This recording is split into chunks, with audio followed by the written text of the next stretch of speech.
Things did not go according to plan. When last left off, I had heard noises at my door. Even though I had mentioned hiding under the bed before, since I was still awake I decided to opt for the closet instead of the bed. I didn't want to restrict my movement. The closet would be much easier to escape from. I left the closet door halfway open so I could peek into my room. I heard the front door click, a sound that I knew meant it had now been unlocked. And so, the final showdown began. I waited to see if I would hear a thud, but instead I heard the sound of creaking wooden floors. So he had stepped over the tripwire at the entrance. No big deal. I never had high hopes for it anyway.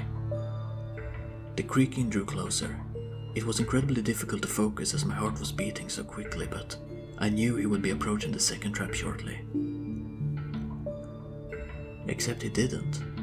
No, the creaking continued until it was outside my door.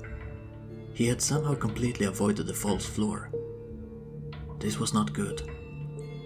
I knew they weren't great traps, but I had hoped at least one would work, so as to at least slow him down. Oh well, I figured. I still had a hammer. Well, that's what I thought, at least. My bedroom door began to slowly open. After a few seconds, the trap reached its trigger point and the hammer released. What I didn't hear, however, was the sound of a hammer connecting with flesh. It was a thud. I thought I might die of a heart attack before this man even got to me. Everything else up until this point had been a complete failure. Why not add my heart to that list as well? From the darkness of my closet I saw the man enter my room. He began to move towards my bed.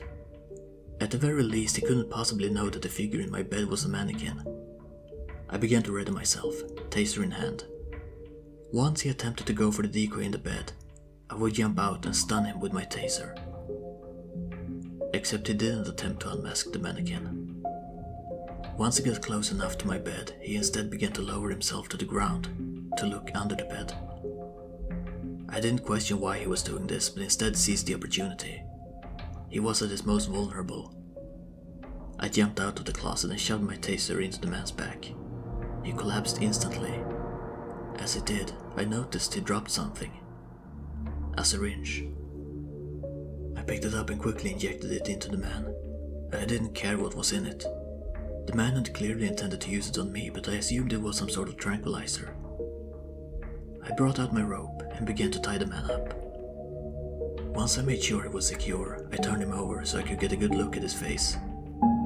I studied the man's face for several minutes, but it was no use. I didn't know this man. There was something I did notice though. He wasn't breathing. I checked for a pulse, but there was none.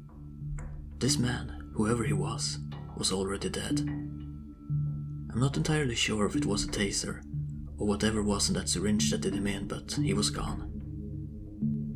It may seem a weird thing to say, but I was oddly satisfied. I had won. Of course, I still had problems I needed to deal with, mostly disposing of his body.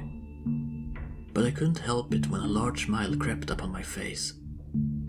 After basking in my victory for a few moments, I decided to search the man for a wallet, to see if he had identification on him. I didn't find an ID, but I did find a note. This is what was written on it.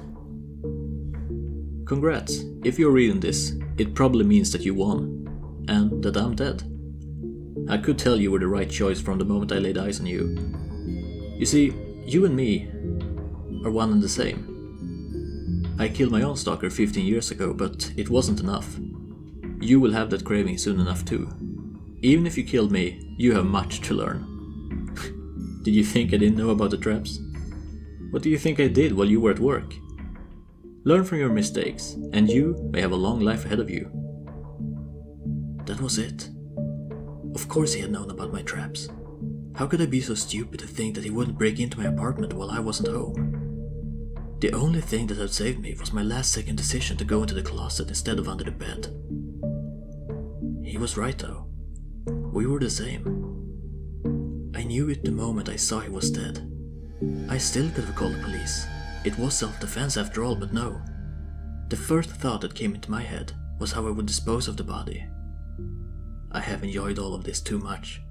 There was no way I could just simply go back to my normal life of stocking shelves. My life had no purpose before, but now I have something to live for and potentially die for. As I have said, I am not a big guy. So to be successful, I need to be smarter. Much smarter. If I'm to believe the note, this man had been doing this for 15 years, yet he lost to me. I can't let that happen to me. I will be better. The last thing I did was pick up the man's hat and adjust it to my size, and place it on my own head. Perfect. A trophy of sorts, I guess you could say. Now it's time to go. I have a lot of work to take care of in front of me, literally. My new life has only just begun.